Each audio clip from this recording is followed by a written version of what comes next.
অবশেষে শেষ হলো বাংলাদেশ চলচ্চিত্র শিল্পী সমিতির 2026-2028 মেয়াদের দ্বিবার্ষিক নির্বাচনের ভোটযুদ্ধ। শিল্পীদের প্রত্যক্ষ ভোটে সভাপতি পদে জয়ী হয়েছেন অভিনেতা শিবা শানু এবং সাধারণ সম্পাদক নির্বাচিত হয়েছেন অভিনেতা জয় চৌধুরী। শনিবার ভোরে আনুষ্ঠানিকভাবে ফলাফল ঘোষণা করে নির্বাচন কমিশন। একই প্যানেল থেকে নির্বাচনে অংশ নিয়ে জয় পান এই দুই প্রার্থী। শুক্রবার সকাল 9:30 থেকে সন্ধ্যা 6টা পর্যন্ত বিএফডিসি প্রাঙ্গণে চলে ভোট গ্রহণ। উৎসবের আমেজে প্রিয় শিল্পীদের সঙ্গে শুভেচ্ছা বিনিময়, ছবি তোলা আর আড্ডার মধ্যেই ভোট দেন চলচ্চিত্রের অভিনয় শিল্পীরা। মোট 573 জন ভোটারের মধ্যে ভোট দেন 480 জন। ভোট গণনা শেষে 17টি ব্যালট বাতিল ঘোষণা করা হয়।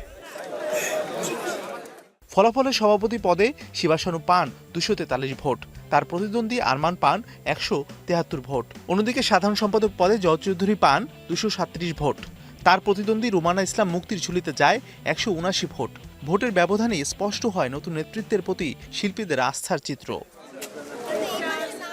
শুধু সভাপতি ও সাধারণ সম্পাদকই নয়, নির্বাচিত হয়েছে সমিতির পূর্ণাঙ্গ কার্যনির্বাহী পরিষদও। সহসভাপতি পদে জয়ী হয়েছেন রিয়া তায়েব ও ইলিয়াস কোবরা। সহ সাধারণ সম্পাদক নির্বাচিত হয়েছেন সুব্রত। সাংগঠনিক সম্পাদক হয়েছেন সনি রহমান। আন্তর্জাতিক বিষয়ক সম্পাদক পদে জয়ী হয়েছেন পারভেজ চৌধুরী আবির। দত্ত ও প্রচার সম্পাদক হয়েছেন জ্যাকি আলমগীর। সাংস্কৃতিক ও ক্রীড়া সম্পাদক পদে মারুফ আকিব এবং কোষাধ্যক্ষ পদে নির্বাচিত হয়েছেন কামরুজ্জামান কমল। এবার নির্বাচন ঘিরে গত কয়েক সপ্তাহ ধরে বিএফডিসি ছিল সরগরম। দুটি পূর্ণাঙ্গ প্যানেলের প্রচারণা, ভোটারদের সঙ্গে মতবিনিময় আর নানা প্রতিশ্রুতিতে জমে উঠেছিল নির্বাচনের আবহ। শেষ পর্যন্ত ভোটারদের রায়ে দায়িত্ব পেল শিবা শানু, জয় চৌধুরী পরিষদ।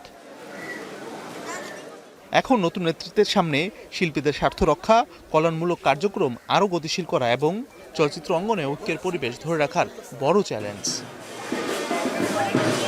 Mazharul Tamim, star entertainment.